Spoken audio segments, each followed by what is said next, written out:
Assalamualaikum warahmatullahi wabarakatuh. Saya Aisyah Salsabila Ahmad, mahasiswa Prodi Hukum Ekonomi Syariah semester 4. Ini saya akan membahas sedikit tentang kaidah fikih at-tasarrufu wal milku. Dalam kehidupan sehari-hari, kita seringkali berhubungan dengan barang atau harta, baik itu milik sendiri maupun milik orang lain. Tetapi di dalam Islam ada kaidah penting yang mengatur tentang bagaimana kita memperlakukan harta tersebut, yang dikenal dengan kaidah at-tasarrufu wal milku, yang artinya tindakan hukum terhadap harta dan kepemilikan. Kaidah ini memiliki 5 redaksi kaidah. Yang pertama, la yajuzu li ahadin ayatasarrafa fi milkil ghairi bila idnihi. Artinya yaitu tidak boleh seseorang bertindak atau menggunakan harta milik orang lain kecuali dengan adanya izin. Kaidah ini menegaskan bahwa kepemilikan dalam Islam itu sangat dihormati, sehingga setiap bentuk pemanfaatan harta harus atas persetujuan dari pemiliknya. Dalam muamalah ini sangat penting agar tidak terjadi kezaliman atau pelanggaran hak. Contohnya, kalau mau meminjam HP milik teman, itu harus izin dulu meskipun hanya sebentar atau untuk mengecek sesuatu. Atau ketika di pondok kan ramai, kalau ingin mengambil makanan milik orang lain tanpa seizinnya itu tidak diperbolehkan. Jadi intinya izin itu adalah kunci dalam menggunakan kepemilikan orang lain. Lanjut kaidah yang kedua, yaitu al-amru bitasarrufi fi milkil ghairi batilun, yang artinya menyuruh orang lain untuk mengurus atau menggunakan barang yang bukan milik kita itu tidak sah, tidak diperbolehkan. Maksudnya, seseorang tidak boleh memberi instruksi kepada orang lain untuk menggunakan atau mengelola harta yang bukan miliknya. Misalnya ketika di sekolah, ada siswa yang meminjamkan buku teman sebabunya kepada orang lain tanpa izin yang punya, itu tidak diperbolehkan. Jadi, kita tidak punya hak mengatur atau memberi izin atas barang yang bukan milik kita. Kaidah ini mempertegas bahwa hak kepemilikan tidak bisa diintervensi oleh pihak yang tidak berwenang.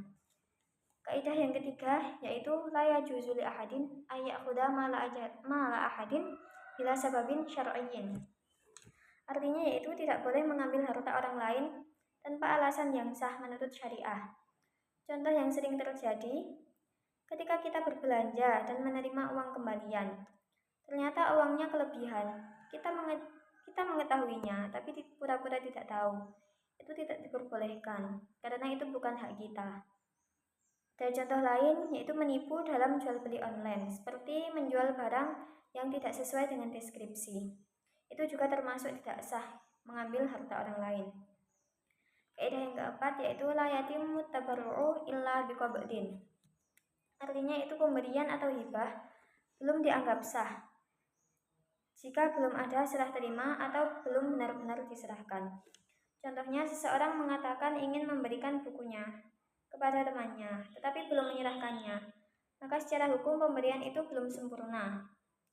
Pemberian baru dianggap sah jika buku tersebut benar-benar sudah diterima oleh pihak yang diberi. Dalam muamalah ini menegaskan bahwa niat saja belum cukup untuk memindahkan kepemilikan. Harus ada tindakan nyata berupa penyerahan. Kaidah yang terakhir, yaitu at-tasarrufu ala rakyati manutun bil maslahati. Artinya kebijakan atau tindakan pemimpin terhadap rakyat itu harus didasarkan pada kemaslahatan. Kaidah ini berkaitan dengan pengelolaan harta publik atau kepentingan umum. Dalam muamalah, pemerintah atau pemimpin tidak boleh menggunakan aset negara secara sembarangan, tetapi harus untuk kesejahteraan masyarakat. Contohnya, penggunaan dana wakaf, zakat, atau APBN harus didasarkan untuk kepentingan umum, seperti pembangunan fasilitas, pendidikan, dan bantuan sosial. Jika tidak membawa maslahat, maka tindakan tersebut tidak dibenarkan. Dari kelima kaidah ini, kita bisa belajar bahwa Islam itu sangat menjaga hak kepemilikan dan mengajarkan kita untuk selalu bersikap jujur, amanah, dan bertanggung jawab dalam urusan harta. Mungkin itu saja yang bisa saya sampaikan mengenai kaidah at-tasarruf wal milku. Sekian dari saya. Assalamualaikum warahmatullahi wabarakatuh.